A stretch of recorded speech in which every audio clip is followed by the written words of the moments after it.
Hello and welcome to another fun-filled nonsense retrospective. I'm your host as always, Rick, and joining me equally as always is Devon. Hello, I don't know why Rick is whispering. I wasn't whispering, I was just building up in my speech. Yeah, we're doing another Star Wars roster today, but before we get too far into that, let's go with the good old time-honored tradition of the nonsense asinine hypotheticals. What have you got for me today? Rick, May the 4th becomes an officially recognised holiday worldwide. How would you like to see it celebrated if it was a public holiday? Ooh, street parties with, glow stick fights. Oh, man, I do actually like the idea of street parties because they're meant to bring together a small community, and you get to know your neighbors and you get to share something that you enjoy in common. And in this theoretical universe, enough people like Star Wars that May the 4th is a big deal. So it would be nice to share something that I love with them on something like a street party with optional cosplay, optional lightsaber fights, and Star Wars themed food. See, it's interesting that, because what I meant was like a tradition like Christmas Day, you open presents, Halloween, you go trick-or-treating, not Rick went for the British answer of, oh, we got a new monarch, let's have a party in the road with sticky buns. Yeah, the Sticky Bun Road. I think it would be rather wholesome, and I could see most of the world just enjoying it. Yeah, and even in a fictional world, you know that wouldn't happen. The reason why street parties don't happen often is because they're a nightmare, borderline impossible to organise. Oh yeah, the only reason they work in Britain is everyone knows what the date is. They don't work in Britain, no, Rick. No. But yes, what would you do for celebrating May the 4th? I would insist the family wears Jedi robes and watch a piece of Star Wars media. Yeah, fair enough. I mean, that's kind of what people already do, just, without the pyjamas. Well, my point being that, again, this isn't something that is enforced by the governments. That's not what I meant. I meant, you have to have a tradition during it because it's a bank holiday now, you get the day off. What would you do on it? On Christmas Day, it's exchanging presents. On Halloween, it's trick-or-treating. There's not really any other holidays I give a fuck about, so, I guess it's Easter where you get egg. That's not a fucking... There's no ceremony to that. There's not... I'm over 30. It's still quite exciting on Christmas Day to bring down the presents, give them to people, get your own presents back. It's an exciting event. Yeah, I get you. Whereas with Easter, you go downstairs and, oh, look, that egg that I very definitely bought for myself 3 weeks ago is there. Good. I mean, I don't buy myself Easter eggs for Easter. If I buy an Easter egg, it's eaten that day. Sure, okay. It used to be in my household when I was a kid, and this is a fucking complete tangent, but you mentioned Easter, that my mum and dad would say, you can't have an Easter egg before Easter, it's bad luck. And being a dumb shit kid, I was fearful of anything that might incur the wrath of bad luck. And it was only when I was 20 where I thought back to that, and I went, they just didn't want to buy more Easter eggs. That's all that was. Yeah, they just didn't want to buy 16 Easter eggs at full price before Easter.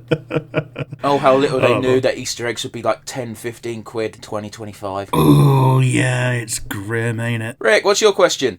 Oh, my one for you is, I think I've actually asked this one before, but... If you asked it before, I will give you shit. Yeah, I think it was a general fiction one in the past, but it's, what's a Star Wars food that you would like to try in real life? You've asked me this exact question before, and I told you the answer then was, I don't know, because none of the food in Star Wars is shown. Okay, well, let's go with the opposite one. Is there a Star Wars food that you really, really would not like to try? Because my answer's still the same. The only thing they show is blue milk, and it's just milk that's blue. Yeah, blue milk and green milk as well, which is the same thing, but you get to see it getting harvested in real time. Yeah, no, this question doesn't work for Star Wars, because Star Wars never focuses on food. Yeah, I mean, what's the other one? There's when a little kid gets a nice plate of worms. Yeah, you don't want that. But that's just worms. That's not food. Well, it's food for the kid. It's not though, is it? Because it's like a weird frog alien. Yeah. Oh well. That's like the saying, question was a bust. What wouldn't you like to eat or drink in Mass Effect? Rhine-coal, because it'll kill me. Fucking, the question doesn't work if the media doesn't focus on the thing you're talking about. I mean, I'd like to try a shot of it. A shot of what? Rhine-coal. Yeah, it'll kill you. The only reason it doesn't kill Shepard is because he's stupid fucking reconstituted cyborg at that point. Yeah, he's a super cyborg, but then again, he drinks like a pint of it, so... But again, he is effectively Captain America in that universe. Yeah, I love how he just wakes up and someone's just stood over him in the bathroom, like, yeah, the question was a bust. Oh well, let's move on. Hang on. I'd give you way more slack for the question if you hadn't asked the exact same question before. Yeah, oh well. So yes, we go on to our main event of today. We're doing another roster of 6 for the Star Wars Fighter. We've had 3 episodes already. Who's going to be your first pick for today? Yeah, my first pick is going in solely for the rule of cool. Okay. It's going to be Darth Bane. Bane, yes, Bane of the Sith. Is he going to have his Abyssalisk armor? He's going to have the armor that I've seen on all of his Wikipedia pages. Yeah, so the Orbalisks, sorry, not the Abyssalisk, that's something else, are like little crabs that like absorb like lightsabers and the Force and stuff. And when he figures this out, he just gets a bunch of them to just parasitize onto his body and make him into like this invulnerable tank. Yeah, sure, but he's not actually invulnerable. Oh no, he's not invulnerable. I can't even remember how he gets defeated by his apprentice Xana, but yeah, he's a very calculating yet hate-filled guy. He's also stupid. Yeah. Everybody in Star Wars is stupid, especially the Sith. That says we should only ever have 2 Sith, and it's never followed. Oh, it's never followed. Well, the possibility is that if it's never followed, that's why they always fail, because his idea was, yeah, we've got this like Sith army and they're all backstabbing each other, and we're never gonna win because we're just relying on a bunch of people to like take down bigger threats. Nah, you should just have one person who's ridiculously powerful and never relies on others, and an apprentice, one to embody power, one to crave it. So that's how he comes about the rule of 2. Yeah. He's also very much a character who has to have 2 distinct articles on Wikipedia, one for Legends and one for Canon, because his Legends stuff is way more bullshit than his Canon stuff. Oh yeah, the Canon stuff is basically anything that got referenced in like Rebels and Clone Wars. Pretty much the only Canon stuff is literally the rule of 2. Everything else is he lived ages ago and he got killed by Xana. That's all the Canon stuff that applies. Yeah. I remember reading the first 2 Bane books. I don't know if there was a third one. But yeah, they were... I remember them being like reasonably fun power fantasy evil style books, but a friend of mine read one and was like, I can't believe I got blue-balled this entire time and it didn't even fuck the Dark Jedi. What the fuck are you talking about? He was tutored by a fallen Jedi who turned to the dark side and like joined the Sith Academy because he was being cucked by the Sith Masters. I'm just going to stop you there, Rick. You don't need to say any of this. That's fine. Let's move on. Who's your first pick? Yeah. My first pick is one that I can't believe we haven't picked already. It is Yoda. We haven't picked him already, or I haven't picked him already, because I don't like Yoda fighting. Yeah, but we've got Vader and we've got Starkiller. It would be criminal not to pick the third one of the Soul Calibur trio. Oh, you mean the character that got banned? Oh, yeah, everyone hates him. The character who got banned because his hitbox was too small and no one could fucking get him. Yeah, like the only time that he reaches the middle and high size of the hitbox type is when he's doing a jump attack, which means he's already dangerous. Yeah, no, sorry. You're allowed to put him in. It's entirely fine, but I don't think you can use the argument of, well, he was in Soul Calibur, so he should be in this one. No. He could be an NPC who gives out powers and quests or some bollocks. I guess one of the way you could balance it is you give him his Phantom Menace chair, and that's his like standard height, is when he comes from the chair and he does his animations from the chair. That's not going to work. Yeah. A finisher was tough to pick out, but he does play Sky Conkers with CIS frigates in the Genndy Clone Wars. So I guess tearing down something from the sky and bopping someone with it would be a pretty good way to like demonstrate the super mastery of the Force that he's meant to have. And he's also going to be my first arena for the Dagobah Nightmare Cave. Oh, fun fact, I didn't do arenas today. Okay. You could do them. I'm not saying you can't. I'm just saying I won't be including any. Sure. So when you say the Dagobah Cave, so the cave Luke had to go in. Yeah, so I guess that will give you like some weird mutations to some characters characters sometimes. The arenas are just arenas. They don't have to have effects. Yeah, I mean the characters still play the same, but they might have some like weird like graphical alterations. Would be a cool way of like showing that it's that arena and not just, I don't know, just some dark cave. Well, no, because what you could do is like I've always worked on the Mortal Kombat system where like one of the things NetherRealms does that I enjoy, they did it in Justice as well, is they have character intros. Sure. So the two characters clash and then they have a bit of dialogue. Sometimes it's funny, sometimes it's just "I'ma kill you." What you could just have is have both characters shown going into the cave during the intro dialogue. Yeah, I like that actually. Yeah, I like that. That's a better way of doing it. Who's your next one? My next one is there's no way to put this other than he spawned an army. It's of course Jango Fett. Yeah. I can't remember. I don't think we've had Boba yet, have we? No, I don't think we have. We've had Bosk.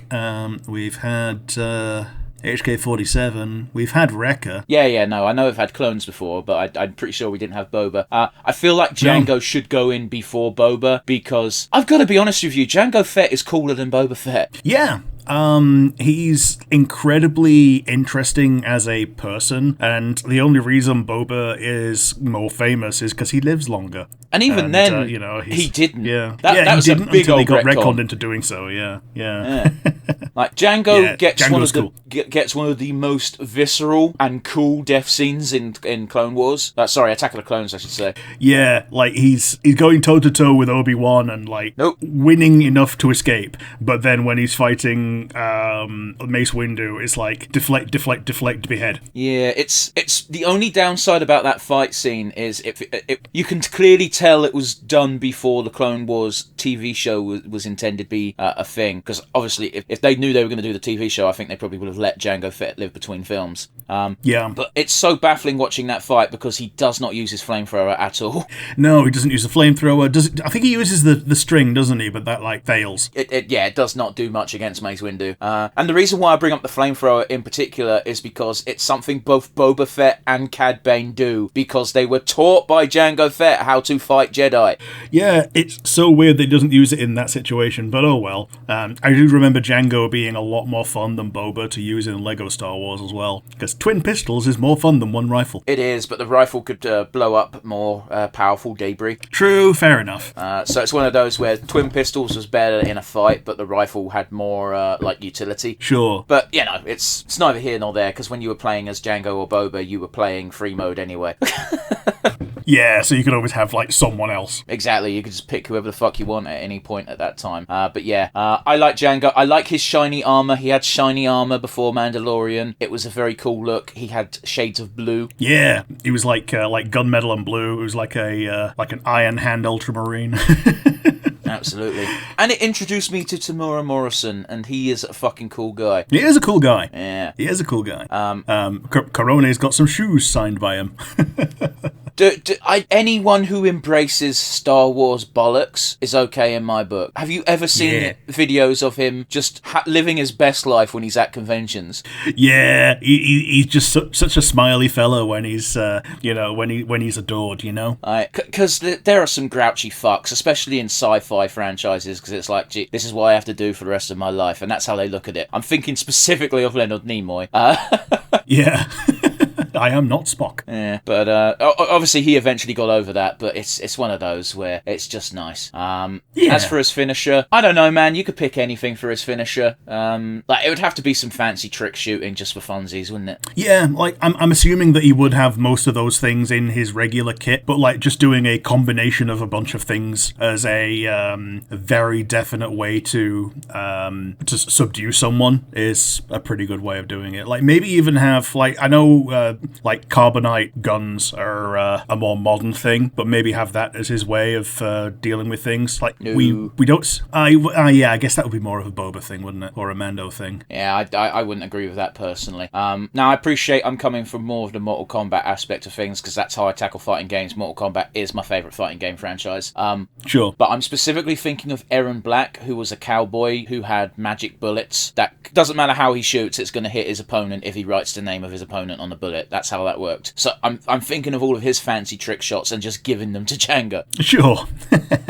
Alternatively, if he wins without landing a fatal blow, he could just tie up the opponent really, really well and really tight. Hopefully not in a way that awakens something in people and just goes cargo secured and then fucks off. Yep, yeah, just calls in Slave One. Yeah, we're not allowed to call it that no more, no, are we? Yeah, it's just the Firestorm now, or the Fire Spray, sorry. What a load of bollocks. I learnt this recently, Rick, that every time Slave One has appeared since pretty much Mando, they don't call it Slave One anymore, and I don't know why. Yeah, they don't want their... because they're treating Boba as a hero character now. Yeah, but he's not, though. I know, right? They don't want him associated with slavery. Okay, tough shit. So, yeah. You don't get to pick and choose what parts of your universe you keep. It just bothers me quite a bit. Like, Han Solo was a drug dealer. Well, it wasn't a drug dealer. He was a drug smuggler. He was still a good guy. Yeah. You can be two things. Yeah.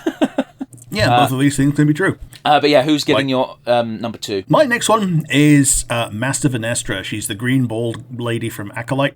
She wasn't shown very much in Acolyte because her main deal is that she uses another light whip. She'd use a lot of the same assets as Lumaya, except she's on the light side. She's got a purple light whip, and she does a big, nice whip finisher in the show where she kills a bunch of bats with one swing. I think she just killed one is the thing that was really funny. Yeah.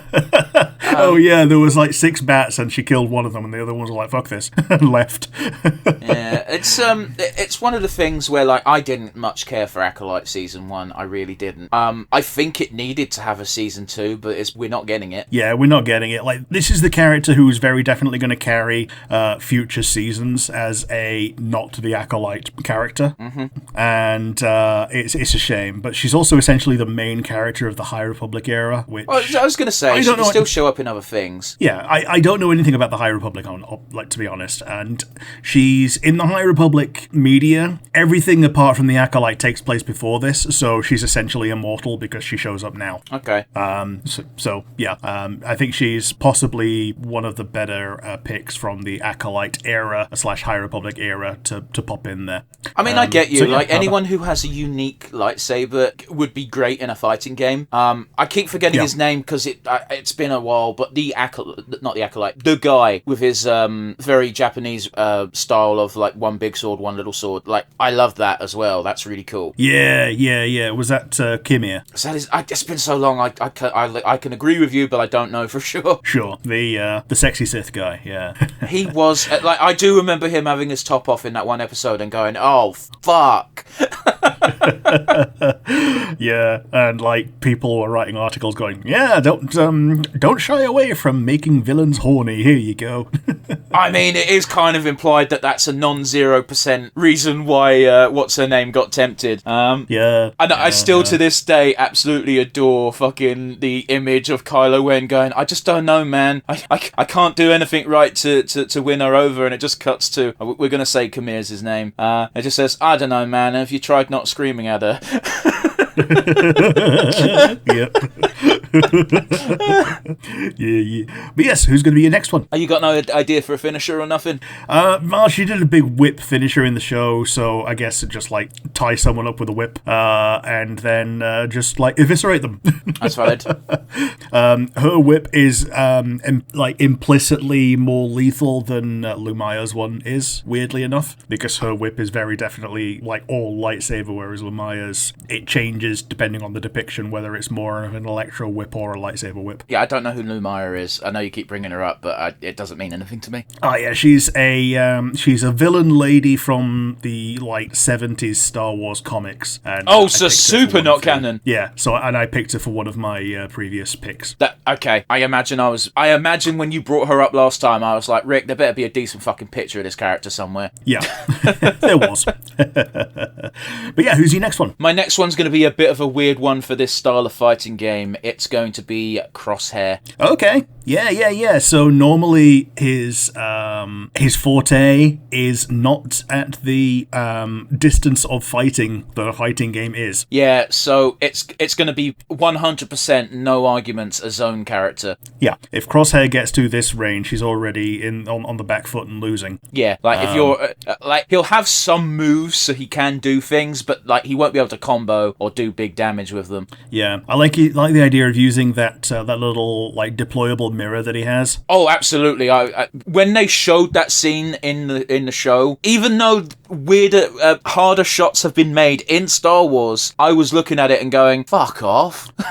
He did it while it was falling and flipping. Yep. Yeah, it's so cool. Like I'm normally more of a sword person than a gun person. Let's put it that way. But it was like one of the most impressive bullshit trick shots I've ever seen in media. Bullshit trick shot is exactly the word. And like he didn't even want to make it either. Originally he wanted the I think it might have even been Cody. Was it Cody?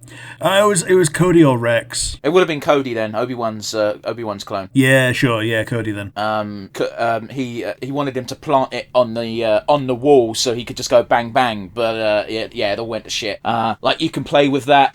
He's shown that he's not only an expert marksman with a sniper rifle. He can do it with other weapons. It's just obviously other weapons have less maximum range. Yeah, the things like pistols have the limitation of a pistol is the accuracy at long range. But he can mitigate that. It's more like the effectiveness at long range. Yeah.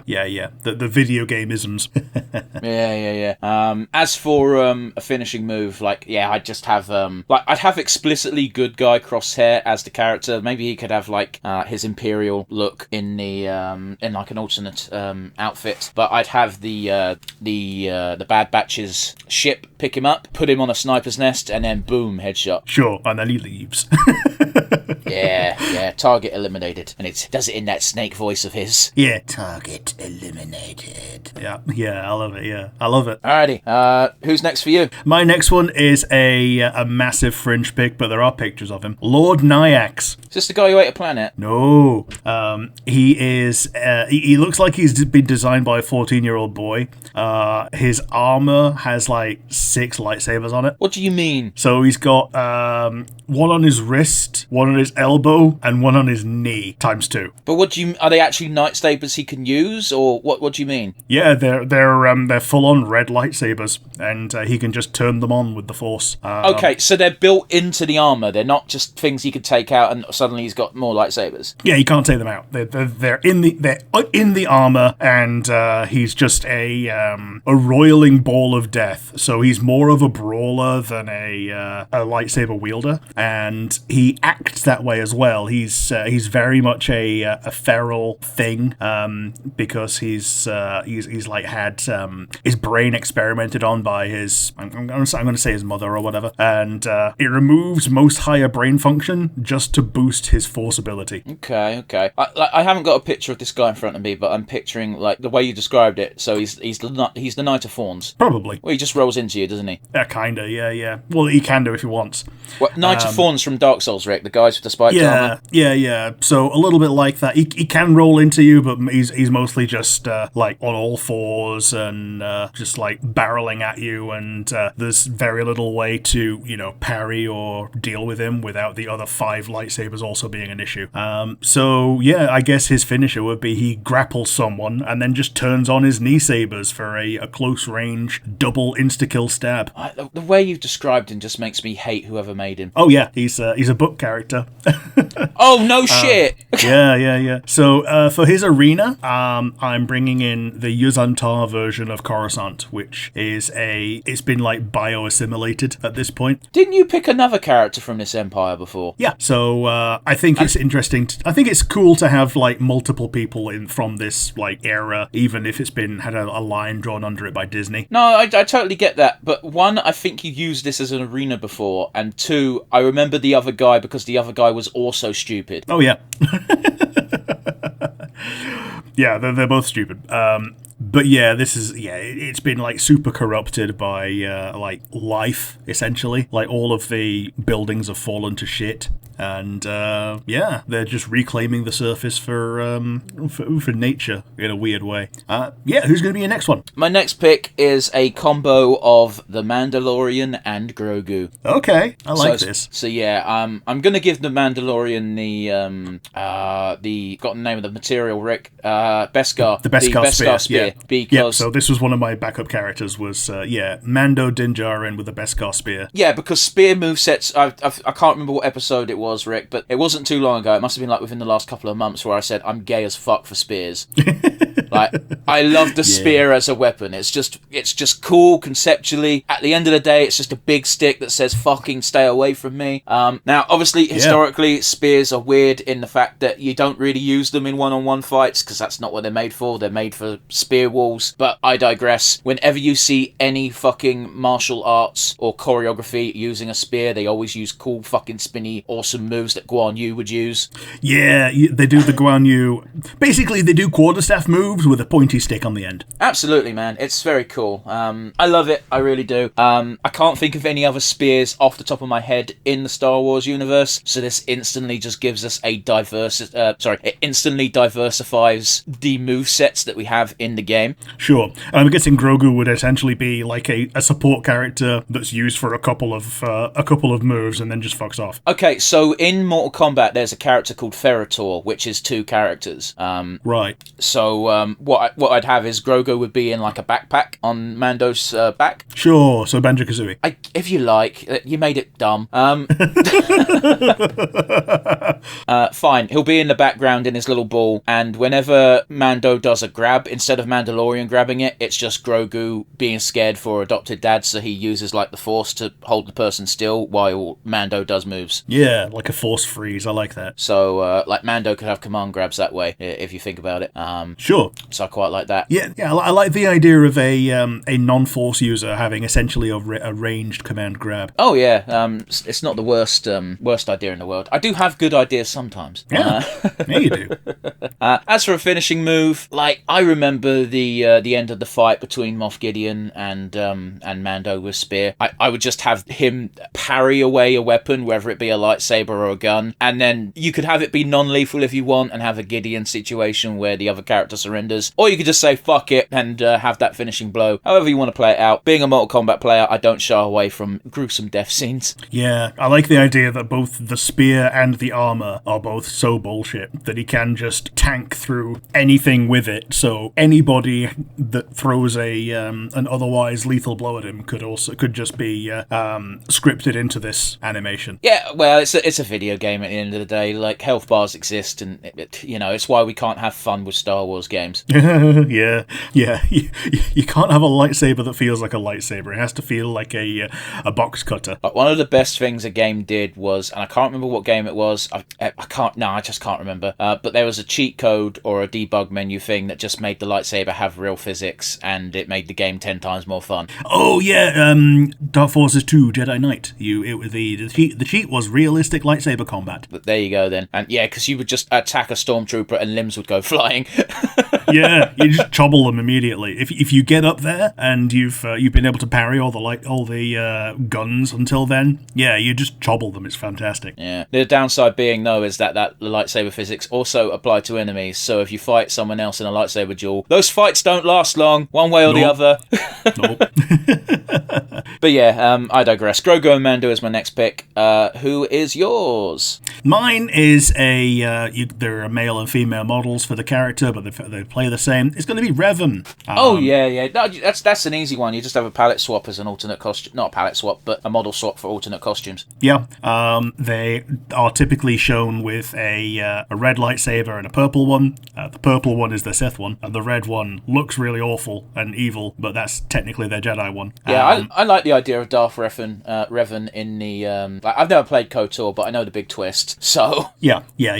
And like the post-game canon Revan is kind of one who still flirts with the line between light and dark and is like beyond good and evil. It's just such a cool character. And like even if Revan is redeemed, which is kind of implied to be canon because the universe is doomed without it, he still dips back into a bit of dark side. So you've essentially got someone who can work as a good guy or a bad guy if there are distinctions within the game. I mean, it's one of those weird ones where I've seen the bad ending, and you can't have the bad ending because the bad ending has him or her amass a massive Starfleet almost instantly because of Star Wars bullshit that I don't think they've ever dealt with in canon.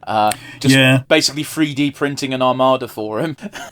Yeah, you just eat a sun and use the the materials from that sun to 3D print an army, and then move the Star Force to another sun to eat that. And yeah, he just destroys the Republic with it. So I think the way they dealt with that was like he got his armor, he got his victory, and then he fucked off. Is how they deal with the dark side ending. The way they deal with it, as you say, is the dark side ending is super not canon. Yeah. So I like the finisher being something that happens in the game, but this happens before the game. You zoom out to Malak on his battlecruiser, who fires on the battlefield from his destroyer, which also quote-unquote kills Revan. But the final shot of the finisher is you see the betrayed Revan in the rubble, and they take a breath, implying that the foe is dead. Revan is not. So Malak is the fucker with jaw, isn't he? Yeah. Yeah, he's a scrub. Well, he's marketable enough to put on the front of a cover. Oh, absolutely. He's got a very cool design, but like when you play the game, and again, it's one of these weird ones where I've absorbed most of the game via osmosis. He's such a definition of a Sith jobber. Yeah. Or there's an even worse one in that game. Darth Bandon. I don't know that name, so... Yeah, he's the one who kills your opening BioWare tutorial character. Oh, okay. And like when you face him at like, I think you fight him on whatever your third planet is. Okay. And because you can do them in any order, and you can go, "You killed Trask," and he's like, "Who?" Do you have the slightest idea how many people I've killed? Yeah.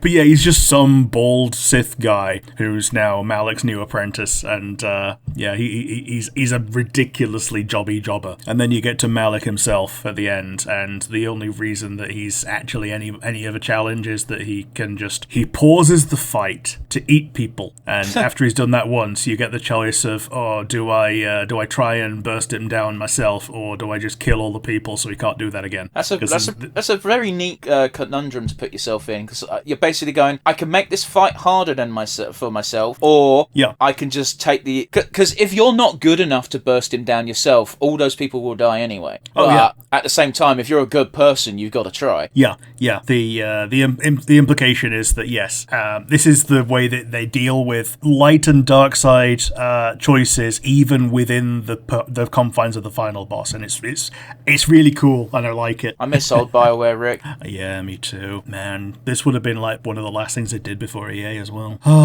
I will say, the weird thing as well is, like, a non-trivial amount of my knowledge comes from this really weird adult parody game, which is basically... It's corrupting an adult Ahsoka to make... Well, it's an adult parody game. Guess what you make her... Don't make her do, but convince her to do. But one of the things is your character is just on the Starforge, and you've captured Ahsoka somehow, and it's like, you didn't even capture Ahsoka, you both got knocked out, and you have no powers. And when you're walking around the Starforge, you just find Malak's jaw. Yeah. And I was like, why is this here? It doesn't do anything in the game. It's just to reference KOTOR. And it's like, who's playing this game for the Star Wars references instead of the pornography? Speaking of, when Malak corrupts Bastila on the Starforge, she turns evil, and the way that you know that she's good or evil is you strip her down to her underwear. If she's got underpants on, she's good. If she's got lingerie on, she's evil. Yeah, that tracks. Yeah. But yeah, no, I've always had a bit of an issue with that character, because boy does she flip-flop easy. Yeah. Easier than Revan. Oh, way easier than Revan, because like they call her Space Arabeth for a reason, because Arabeth does the exact same thing. I don't know who it's Arabeth almost is as off the top of my head. It's also the Jennifer Hale character from Neverwinter Nights 1. Oh, okay, yeah, the other game I didn't play. Gotcha. Okay, yeah, it's another BioWare game, and KOTOR is made in the Neverwinter Nights engine, just put over your shoulder. Yeah, no, I get it. Again, another tangent. It's why Baldur's Gate did so fucking well, is because people like this type of game. Yeah, totally. Just no one can be asked to make them because they take more time and effort than first-person shooter number 7. Yeah, we've been starved of this amount of care and polish in a game for so long. Now, don't get me wrong. There's a bunch of indie developers who clearly got inspired by KOTOR and still strive for that, but being indie means they're limited on the graphic front. Yeah. But yeah, Revan's my number 3. Who's your number 4? 5. 5, yeah.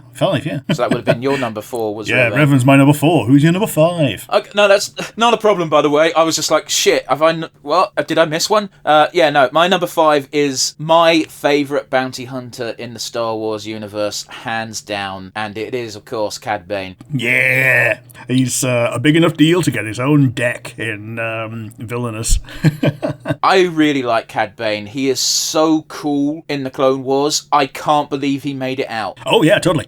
But again, like the only times he is like fought to a standstill is when it's not about killing; it's about him escaping or doing a different job. You know? Yeah, like yeah. when he fights Obi-Wan, it's not to kill Obi-Wan; it's to escape and continue his mission. You know? Yeah, and when he does that as well, he's fighting another Jedi, which I think people forget. Oh yeah, yeah. I've forgotten the Jedi's name, but fucking for some reason Ventress gets with them. Oh yeah, not Cypher Diaz. I forget the guy's name, but he's got the line across his face. Yeah, he's got a very distinct look, but I can't for the life of me remember the fucker's name. I just remember he's one, he pretty much stays as a good guy, which is a rarity in Clone Wars, and 2, gets with Ventress, which don't know why that happens, but like that's a win. Yeah, so he falls to the dark side, but remains a good guy while he does it. Gets so weird. Yeah, he's got there's a line across his face, and he's got dreadlocks. He's like Jedi Knuckles. Yeah, Cad Bane's really interesting. He fights Jedi a lot, yes. And this is why I bring up the flamethrower with Django, because again, it's a detail that gets kind of glossed over, but Cad Bane was directly taught by Django, which is why he fights like a Mando. Yeah. And it's why when he's fighting Jedi, he's like immediately on his fucking wrist flamethrowers, because guess what? You can't parry fire. Yeah. I really prefer his animated design to his live action design. Oh, it doesn't translate to live action very well at all. Yeah, it doesn't. They just make him really angry looking in live action, whereas in animated he looks more grim, you know? I kind of get what you mean, but yeah, it is what it is. I think they could have used a bit more time to cook. The problem is whenever they do a live action prosthetic for an alien, the first version is always the worst, and unless they do some live action stuff set during the Clone Wars or between 3 and 4, we're not going to see Cad Bane in live action again. So it's kind of a shame in that sense. Yeah, I get you. Yeah, he's a cool guy. I like him. Yeah, I'd watch a series of Cad Bane just doing Cad Bane things, but I don't know how interesting it would be in the long run. Is the problem? Yeah, it's just a series of Cad Bane wins.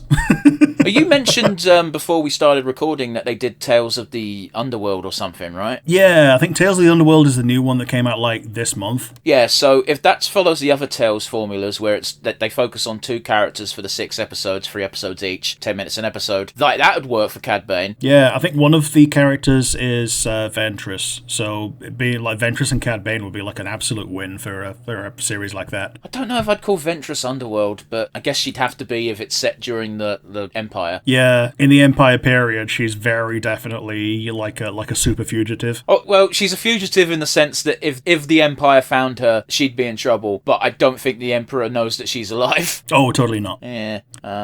Like in the comic books, by the way, she got super killed off. So in a way, Filoni retconned that. Yeah. I don't hate it. No, neither do I. It's just... Because he lets them do more with a character like that. But yeah, I think the idea was he didn't like that she was killed off in a comic that he had no control over. Because as much as Ahsoka is his baby, Ventress is there too. Well, the problem with Ahsoka is he made time travel a thing, and that's dumb. Don't ever make time travel a thing. Yeah. Not fuck you. Time travel doesn't belong here.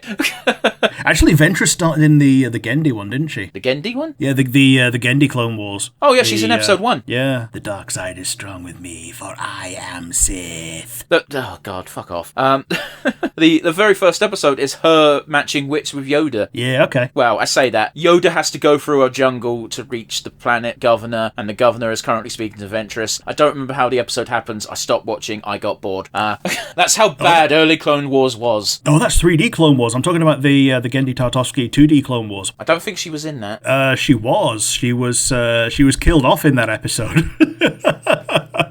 I don't recall, but whatever. Yeah, she appears, she fights Anakin kills her. That's how that fight would go, though. Yeah. Like, to be fair, if that's her appearance in that version of the show, yeah, that's how that would work. Boy, Anakin didn't look like Anakin at all in that series. No, he looked like a plank.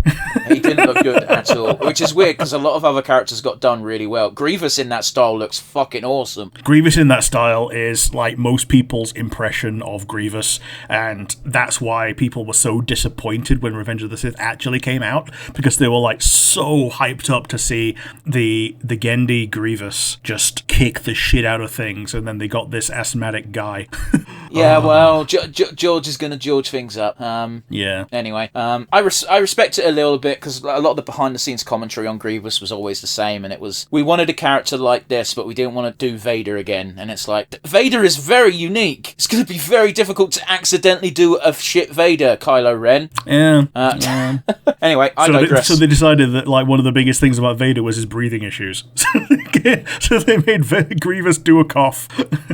It's a baffling decision, especially seeing as he's explicitly pretty much a droid that just happens to have some organic parts. Yeah, like he's got his heart, he's got his brain, and the rest of him is droid. He's got lungs. Oh yeah, he's got his lungs as well, yeah. So yeah, when Obi-Wan just rips him apart, he shoots the only part of him that's still organic, and then the rest of him burns out. Yeah. But yeah, Cad Bane, I don't know what his finisher would be, to be honest with you. Again, I think it depends on whether you play him as capture the enemy alive or assassination. Capture the enemy alive is easy. You could pretty much just make Cad Bane be an Echo fighter for Django. Yeah, like a template. Yeah, because even like having the finisher being a template for a lot of bounty hunters of you tie them up or carbonite them or whatever, and there's good target secured. And I like that. I think people like to forget about it because there's a lot of rose-tinted glasses for these older video games, but some of them were not good. Jango Fett did get his own video game, and when he captured targets, he would just tie them up, and other than that game was trash.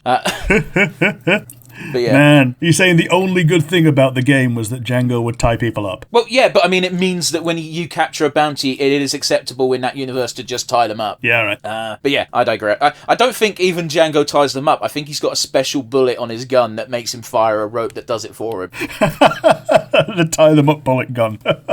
You know, I'm oversimplifying it, but you know what I mean. Yeah, I get you. But yeah, that's Cad Bane. Who will be your penultimate pick, Rick? My penultimate pick for today is a goddamn paladin. I'm picking Bo-Katan Kryze specifically with the Darksaber and Hollow Shield. Okay. So she's still able... She gets wrecked by fucking Darksaber Maul, though, just saying. Oh, totally, absolutely. She's still able to use her Mando gadgets, and so she'd be kind of a hybrid of zoning with ranged and parrying for the sword counters. She'd be less using the Darksaber for attacking all the time, and more for like a parry / block counter thing. But you mentioned explicitly she's got a shield, so why would she be parrying with a sword? Yeah, parry with a shield and then block counter with the Darksaber. It still doesn't make sense why she'd have both. Well, just because she does fight with both, and it's not often you see someone with a shield in Star Wars. Okay, but sorry, what I'm saying is you're saying she'll have a block, she'll have a parry and a block counter, and those are effectively the same thing.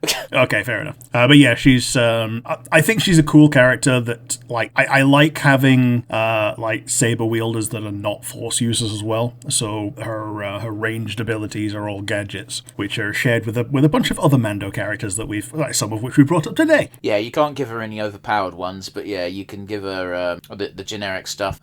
It's one of the things I really like about the Darksaber is that everyone is shit with it except for Darth Maul. Oh yeah, because he can just bullshit his way through, like enhancing himself with the Force to be able to use it. Well, that's just it. It's because it's something they don't bring up very often, and you even like I brought it up once as a tangent, and you brought up the exact passage where there's a point in these Star Wars books where Han Solo uses a lightsaber, and he just goes, "How? This makes no what?" Because they don't weigh anything. Yeah, they don't weigh anything, and they kind of fight you as you're holding it because it's like holding a bunch of gyroscopes all at once. Apparently. Yeah, it's something that gets glossed over in the films for the sake of brevity, but like one of the reasons why, hey, why don't you just turn off the opponent's lightsaber when they're fighting you with the Force? It's because when you make a lightsaber, you're meant to have two buttons. One's meant to be on the inside of the shaft and activated using the Force. So in in theory, everyone builds their lightsaber differently, so you can't just use any fucker's lightsaber. You have to use yours. It's why Anakin's lightsabers can be used by anyone, because 9 times out of 10 they're a loner. Yeah. Like explicitly in Attack of the Clones. Every lightsaber he uses after like minute 10 is just a generic lightsaber he's had to borrow because his is missing or broken. Yeah, he lost it or broke it. One of the first things Obi-Wan does is catch Anakin's lightsaber and gives it to him just before they interrogate the Zam Wesell, and just like, stop losing these. Yeah. I like the idea of you can just go around Coruscant and there's just like lightsabers littered everywhere from when Anakin's been shit. And they're all Anakins. Yeah. It's also implied that Anakin's really shit at building lightsabers, because the lightsaber he leaves behind for Luke is just, you don't need the double method. Yeah. So the only one that he makes is the one that ends up being the Skywalker saber. That's the only one that kind of like sticks. Before that, he's just on loners. To be fair, the amount he goes through, I don't blame the Jedi Council. They go, listen, we're not giving you any more kyber crystals. Yep. But yes, that's my number 5. Who's going to be your final pick? Bo-Katan finisher. Oh yeah, the Bo-Katan finisher. Like, I think just advancing, and similar to how Din Djarin would just like parry stuff with sheer Beskar, she'd be doing the same with the shield, and then just once she's finally at close range, just like boot someone to the ground and sword to the throat, surrender kind of thing. Yeah, I get it. But yes, who's going to be your final one? My final pick is technically a character we've had before. Okay. And it's also a character that is, 1, long overdue, and 2, arguably the most notable character that I've picked today. It is, of course, General Anakin Skywalker. Yeah. So we've gone. I very much think that this is his best incarnation, as it were. You don't want him as an apprentice because it's just a worse version of this. You definitely don't want him as a kid because he's just a pod racer. Yeah, we've had Darth Vader, now we'll have Anakin. So this is after... General Anakin Skywalker is after Dooku, but before Dooku Part 2. And depending on which part of the war you're in, depends on how many war crimes he's committed. The number only goes up. It really does. And all of the Jedi are guilty of this, by the way. Oh, yeah, totally. Obi-Wan is the one that blew my mind when it's like the false surrender negotiations. I was like, you're committing a war crime, Obi. The Geneva Convention doesn't exist in space. Yeah, more like Geneva Suggestion. Yeah, I think Anakin is a fantastic pick for this.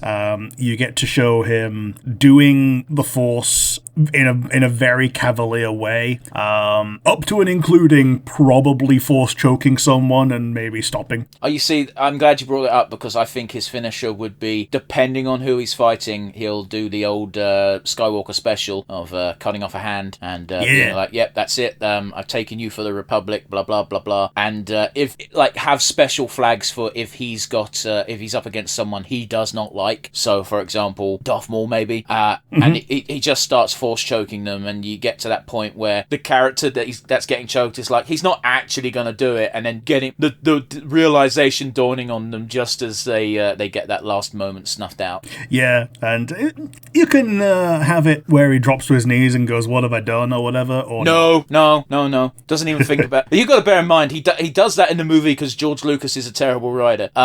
Yeah, like I could see one of the actual arenas for him being the Chancellor Palpatine rescue scene where Palpatine's in the background and he just goes, "Do it." I don't like that fight arena at all. It's not a very good one. Sure, it's just a throne room on a ship. It's generic as fuck is how I'd describe it, that's for sure. Yeah. But yeah, it's one of those. In the Clone Wars, Anakin was a ruthless motherfucker, though. Like, he would Force choke people and stop at the last minute all the goddamn time, but he never felt bad about it. Yeah, because he didn't kill anybody with the Force. He just, like, if the person deserves killing, he doesn't care. Yeah, just only mostly killed. Yeah, single lightsaber, robot hand, like, there's a lot of... You can pick any fucking fight scene involving him from the Clone Wars show, and like, boom, you've got his moveset down. Like, throw in perhaps a bit more Force user-ishness, but for the most part, Anakin's always been about using his lightsaber, despite being the chosen one. Yeah. But yeah, General Anakin Skywalker, long overdue. Rick, who is your final pick for today? This is also one that is rather overdue. Is Mara Jade. She is the Star Wars waifu for the expanded universe. I'd say she's kind of like the inverse of Bo-Katan, because she's a Force user that, until like really late in her storyline, she rarely uses a lightsaber for the longest time. I just want to, like, you keep explaining Mara Jade for the audience, but I just want to put a big old asterisk here of I don't like Mara Jade. Well, I guess part of it is I really like the Timothy Zahn books, and she's his OC. So for the longest time, she's like a pistol wielding agent type. So that would be most of what her moveset is. And for me, her finisher would be when she actually pulls out the lightsaber, which she otherwise keeps hidden. Where does she hide it, Rick? She doesn't hide it very well. It's on her hip. How is that hiding then? Because most people don't know what a lightsaber is. Fuck off. In the time where she's active, Jedi are essentially extinct. Well, I'll tell you who does know what a lightsaber is. Luke. Yeah. Yeah. So, she uses that against regular targets, and when it comes to Luke, that's when she would just like pop out the lightsaber and like properly fight him. But if she had her way, she'd be shooting him from afar. The annoying thing is, like, with the roster that we've got, everybody knows what a lightsaber is. The trick won't work. Yeah. So it's a weird one where, like, she's never fought someone with a lightsaber. She's never fought a Jedi before, but she's so she doesn't know how bad her plan is. Pick the weakest Jedi that we have on our rosters, and she would get fucking smoked. Yeah. But yes, I think that's it for today. Our usual wind down is, do you have a favourite one of mine? Again, I don't keep records of the ones you say, and I tend to forget them as soon as they're said. Sure. Yoda, Venestra, Lord Nyax, Revan, Bo-Katan, and Mara Jade. I don't like half your list, so we'll just say Revan and move on with our lives. Yeah, fair enough. Yeah, like Revan was the one that I had the most thought about the finisher rather than the actual moveset. I get you. But from yours, apologies for it being recency bias, but it is actually the culmination of your set and a good reason for him to be the final one, but it is General Anakin. Yeah, you could just say that you also forgot my list. It's good. No, it's fine. Bane is my number 2 pick out of your guys. Which one? Darth Bane. Okay. I'm just saying there was 2 Banes on my list. 2 Banes. The 2 Bane episode. Too Bane, too furious. Like, the joke wasn't good in the first place, and then you just kept going, let's just see how deep we can bury this. Oh, yes, get hit with the Bane hammer. Yes. But yes, that's going to be it for us today. If you like the episode, there is the comment section on YouTube and Spotify. Tell us who you would add to our roster, and tell us who you think is shit from our picks. You can roast me as much as you like. I won't get offended. Please bombard our email address with comments that Mara Jade sucks and shouldn't be in the fighting game. Oh, that's good that you brought up that email address. For people that don't have the comment section, where would that email go? nonsensereviewuk@gmail.com. Once again, I want to reiterate, I want it to be flooded with Mara Jade hate mail. I'm joking, by the way. I don't care about Mara Jade nearly as much as I'm implying I do. I just think she's a bit of a weak character for a fighting game. Sure. Alrighty, everybody. See you later. Bye.